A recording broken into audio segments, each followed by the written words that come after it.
शेतकरी मित्रांनो नमस्कार. तुम्ही बघत असाल मी खूप दूर उभा आहे, पण तुमच्यासाठी एक इंटरेस्टिंग माहिती घेऊन येत आहे. कारण आता खरीपला सुरुवात झालेली आहे आणि बरेचसे शेतकरी कापूस पिकाची तिकडे लागवड करत आहे. बरेचसे शेतकरी चांगल्या चांगल्या व्हेरायटी निवडत आहे. पण मी तुम्हाला एक सजेस्ट करेल, की तुम्ही काय करा ना, तुमच्या एरियामध्ये ज्या व्हेरायटी प्रचलित आहेत किंवा तुमच्या एरियामध्ये ज्या व्हेरायटीनं चांगलं उत्पादन दिलं आहे ना, अशा व्हेरायटी तुम्ही शक्यतो तिकडे सिलेक्ट करा. शक्यतो तुम्ही जे काही 3G, 4G वगैरे कापूस वगैरे तुम्ही बघत असाल, की येते ना, ज्याला राउंड अप व्हेरायटी वगैरे बरेचसे शेतकरी म्हणत असतात. या अशा पद्धतीच्या व्हेरायट्या तुम्ही शक्यतो घेऊ नका. जर तुम्हाला भेटते कारण शेतकरी मित्रांनो या व्हेरायट्या शेतकऱ्यांना फसवणुकीचा व्हेरायटी आहे. याच्यापासून शेतकऱ्यांना उत्पादन म्हणावं तसं होत नाही. म्हणून तुम्ही शक्यतो बीटी व्हेरायट्याच तिकडे निवडा. कारण बीटी या चांगल्या संशोधन केलेल्या व्हेरायट्या असतात.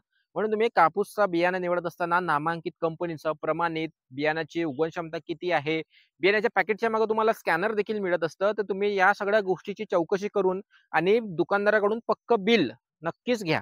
त्यानंतरच तुम्ही बियाणे घ्या. कारण समोर जाऊन कधी काही प्रॉब्लेम झाला ना, तर आपल्याला या गोष्टी खूप जास्त महत्त्वाच्या ठरतात.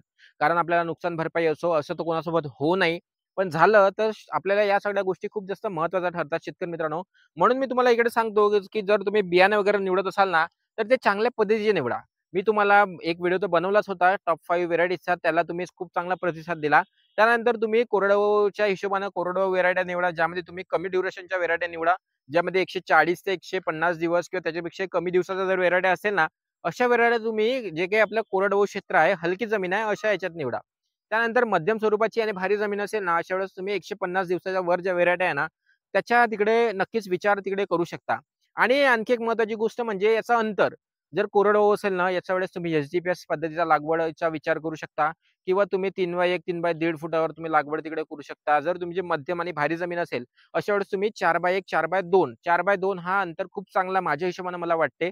कारण या अंतरावर पातीगळचं प्रमाण कमी असते, बोंडसडचं प्रमाण कमी असते. जे काही रक्षण करणाऱ्या कीटकांचा प्रादुर्भाव आहे, तो सुद्धा या अंतरावर कमी प्रमाणात होत असतो.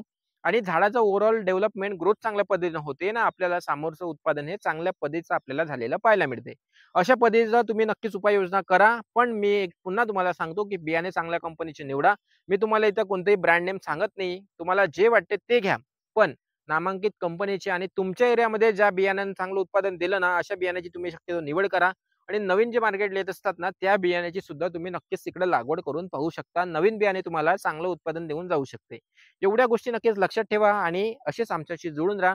असंच आम्हाला तुमचा सपोर्ट असू द्या आणि हा व्हिडिओ तर शेतकऱ्यांना शेअर करून नक्कीच आपल्या पेजला एक सबस्क्राईब होऊन जाऊ द्या. धन्यवाद.